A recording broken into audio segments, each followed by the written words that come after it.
Tema ovog videa jeste razlika između rasa kokošaka Plymouth Rock i rase kokošaka Amrock.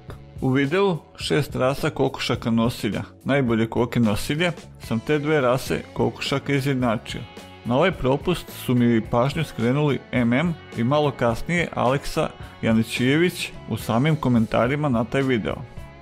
Moram reći da nisam mogao da nađem na srpskom jeziku standard za ove dve rase živine, pa ću se u prikazu podataka ovdje voditi standardima koji su lako dostupni, a to su uglavnom standardi američke i evropske federacije. Do problema je došlo jer mi je rečeno da su kokoške rase Plymouth Rock često nazivaju Amrock, a kasnije sam gledao i jedan video gdje su oba naziva upotrebljena u istoj rečenici za iste kokoške.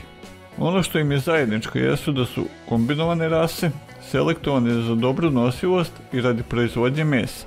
I također obe imaju graorastu boju kao osnovnu, što zapravo znači da imaju sive i crne pruge popreko na perju. Tako da ljudima koji se ne bave živinarstvom izgledaju prilično isto, pa oni ni ne prave razliku kako će ih zvati. Za Plymouth Rock kokoške u svijetu je priznato više različitih boja perja, što ću kasnije u videu da spomenem. Pozivam vas da napišete komentar jer su komentari dobro došli na ovu temu, ili ako imate neki predlog za neki naredni video. Prvo da se malo objasne neke stvari oko porekla. U osnovi su obe rase poreklom iz Amerike. Amrock kokoške su registrovane 1874. godine u Americi, a u Europi, tačnije Njemačkoj, 1958. godine. I ovaj standard iz Njemačke se dosta razlikuje od onog američkog. Plymouth Rock, rasa kokošaka, ima dosta nejasno poreklo.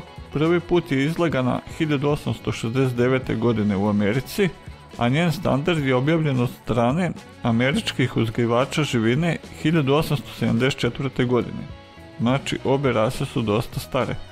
Kome se još malo ulazi u priču oko porekla, tu se još pojavljuje i Barred Chicken, gdje zapravo Barred označava štraftasto, a vezano za boju perja, a uz tu rasu se često pojavljuje i dominikanska kokoška, odnosno Dominicans Chickens. Što se tiče izgleda, one su dosta slične, jer su u pitanju kombinovane rase kokošaka, gdje se radilo na tome da se pored dobre nosivosti imaju i dobre telesne mase radi dobijanja mesa. Sad postoje neke razlike oko kreste na glavi i ostalih ukrasa. Kod obe rase ovih kokošaka računaju da su crvene boje. Također, obe rase kokošaka imaju 4 prsta na nogama i noge im nisu operjane. To su sličnosti pored boje perja. Još pored toga, zanimljivo je da obe rase imaju i svoje bantam verzije, što znači da imaju patuljaste vrste vezane za ove dve rase kokošaka. Kada je u pitanju boja perja, ona je kod Plymouth Rock kokošaka i kod Amrock kokošaka u osnovi graorasta, što predstavlja sivkasto crne šare na perju u obliku poprečnih pruga. Međutim, treba znati da za Plymouth Rock kokoške je u Americi priznato 7 različitih boja perja, dok Evropska federacija odgajivača ukrasne živine za ovu rasu kokošaka priznaje čak 10 različitih boja. Savez u Engleskoj priznaje 5 različitih boja perja, dok na primjer u Australiji je priznato samo dve varijante, svjetloprugasta i tamnoprugasta. Ovo sad navedeno važi sve za Plymouth Rock. Kada je u pitanju Amrock rasa kokošaka, one postoje samo u šarenoj varijanti gdje se na perju nalaze poprečne linije, bele i crne boje. Ovo što se navodi da je bele boje jeste zapravo svetlo siva boja. Kod Amrock kokošaka je širina te crne linije duplo veća od bele linije, dok je kod petlova debljina bele i crne linije slične širine. U osnovi se može reći da su Plymouth Rock kokoške nešto tamnije u odnosu na Amrock rase kokošaka. Međutim, postoji veliki broj uzgojnih linija, ni to ne može da se prihvati kao nešto što je 100% tačno, jer se ne pridržavaju baš svi odgajivači standarda u potpunosti. Ja sam Nikola Vejn, a ovo je kanal Polje Info foruma.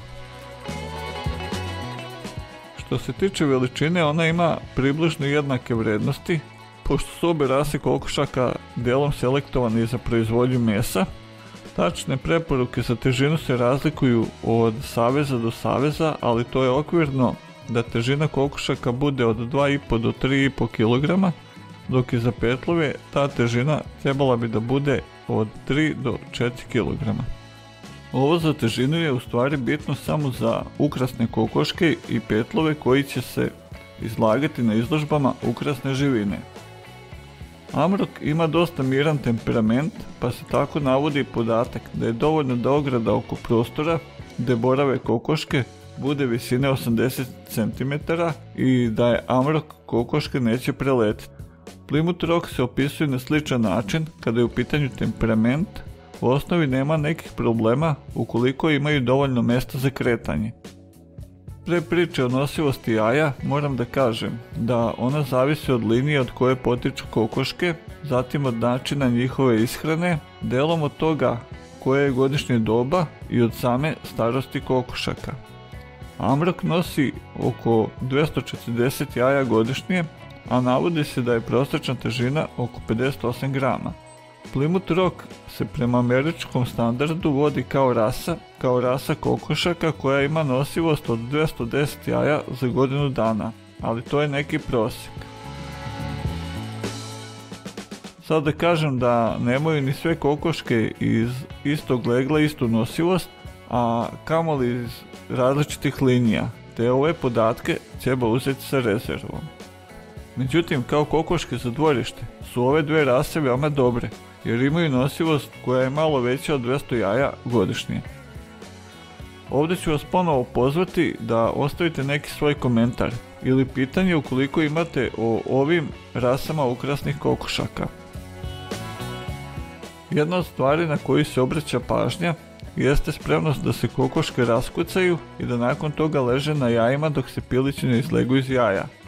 Ovdje treba reći da kokoške rase Amrok ne spadaju u dobre kvočke i da se za izvođenje pilića iz jaja uglavnom koriste inkubatori. Kokoške kvočke rase Plymouth Rock su dobre majke i dobro leže na jajima, dok se iz njih ne izlegu pilići. Sad da kažem nešto i o dostupnosti ove dve rase kokošaka kod nas. Ukratko, situacija je dobra, nisu pretjerano retke, a to treba zahvaliti pre svega tome što su selektovane kao kombinovane rase, što se na ovim prostorima dosta dobro ceni, jer ljudi vole da imaju koke koje su dobre nosilje, a da daju i dosta mesa.